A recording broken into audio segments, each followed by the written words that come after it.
What's up guys? I already made a video on this, but I didn't really like the way it came out, so I'm going to remake it.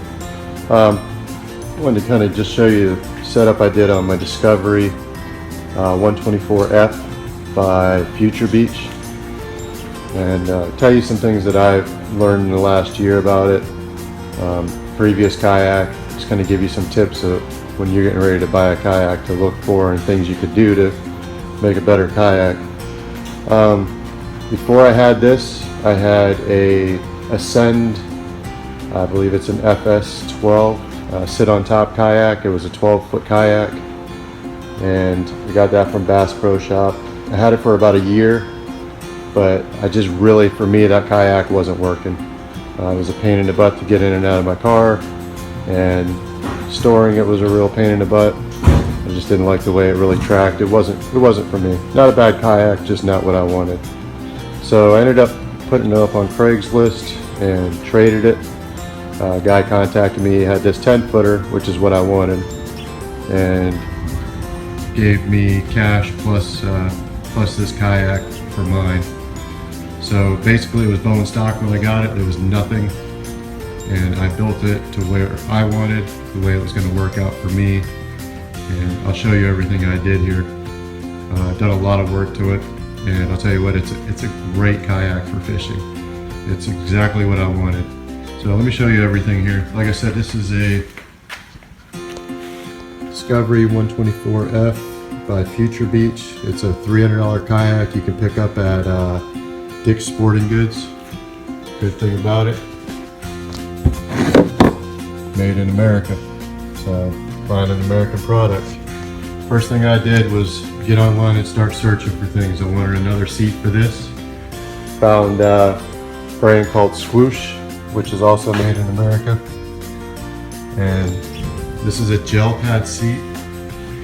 Actually, it has like little air beads inside the padding, which I really like. Found it online. It was a $150 seat, and kind of did some local searching. Guy had one brand new, tag still on it. He had a closeout store. He was getting rid of stuff. Ended up picking this seat up for 50 bucks. It's a $150 seat. If you look it up, 130 to 150 on the online. Speaking of deals, this is my Hummingbird 197C direct imaging. It's rated one of the top 10 fish finders for kayaks, and I really like this. I used it in the last 2 weeks a lot. Sorry, I'm trying to just plug this in for you guys.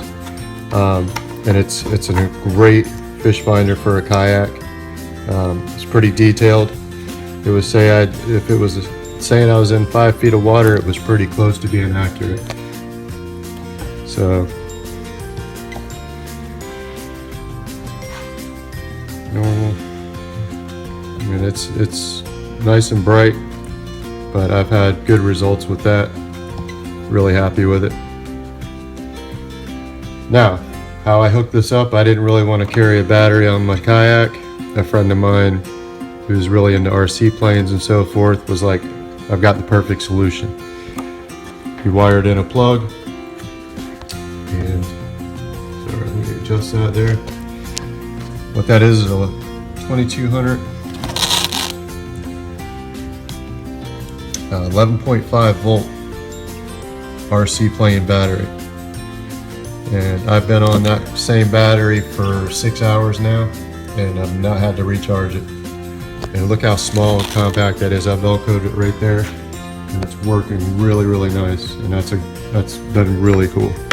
Really like that. So maybe you guys, if you have them laying around, 11.5 volt, it's a great battery. What I did here on my rail, built the PVC 90 transducers about a foot and a half down, foot down.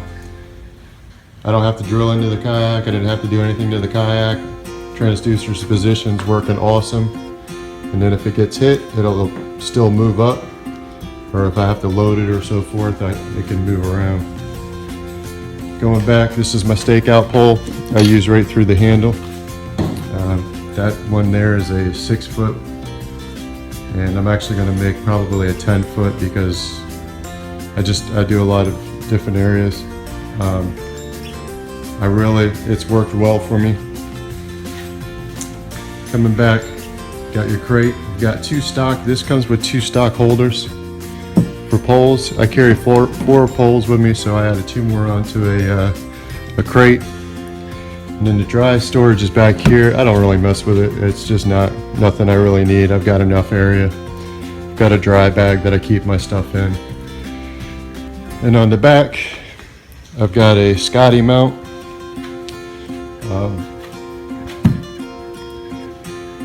It's been good. I positioned this to where I can use the stock holes, and then I got everything I can still use. Anchors in the back of the boat. Might drag in the water slightly, but it's not been an issue at all. So that's my Scotty mount setup I'm using for my anchor. You can see on the side there, comes around. And then I've got two wraps here. I might redo this, I'm not sure yet. It's just a little tight as far as trying to move this back and forth. What I might end up doing is where these are, I might do a wheel on both ends and then a wrap in the center. Still gonna mess with that a little bit. It did work good this weekend. I just think it could be smoother acting. Up front, you can see, like I said, I got a 10-foot kayak, and I wanted to use all the space available for fishing. I didn't feel like having dead space, which on my 12-foot I had a lot of dead space. So up front I built the PVC rack. They're 2 3/4 inch holders. This can flip back and forth. The reason I did that is because if this is too far forward for me, I can 180 it and it'll be up here. My bag will be closer to me. I can reach it. I used it this weekend and I was able to get everything I needed out of my bag. It's in front of me. I don't have to turn around. It was really nice to have it.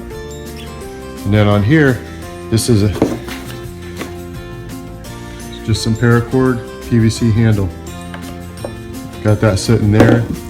I actually ended up, it's just a lift up handle. If I'm sitting in the seat and I need to stand up, last thing you want to be doing is trying to push your pressure on each side of your kayak. This here, you grab this, lift yourself straight up. And it works really good. I ended up having to use it this weekend. I've used it several times to get up out of the seat. Now, like I said, the Hummingbird, top rated for the kayaks. Seat is really, really nice. The anchor system I'm really liking. A stakeout pole, happy with that. Now, if you're gonna go and buy a kayak, a couple of things I would recommend. What you could do is go out and rent a kayak, fish in it for a day. What I would say is go rent a 10-foot kayak, try it out, see if it works for you. Bring your gear that you're gonna bring, see if you could set it up to make it work. Then maybe next week go out and try a 12-foot kayak. They've got them up to 14 feet. I mean, there's plenty of them out there. This ended up being a really good kayak for me, and it's cheap. I spent all my money on what I wanted on it. So that's the setup I did on this. It works really well for me. The Ascend FS12 that the guy had ended up working really, he really likes it. He called me and told me he really likes the Ascend. Just wasn't the kayak for me. I had a lot of dead space on it. It was too heavy for me to load. And this, I tell you what, this thing is light. I fully lifted everything on there. I was able to lift out of my car and set up on these stands by myself, which is perfect because I don't want to have two people every time I go out and fish. Got any questions, let me know. Try to help you out any way I can. You don't have to buy an $800 kayak up front to go fishing. You can buy a cheaper one and make it an $800 kayak.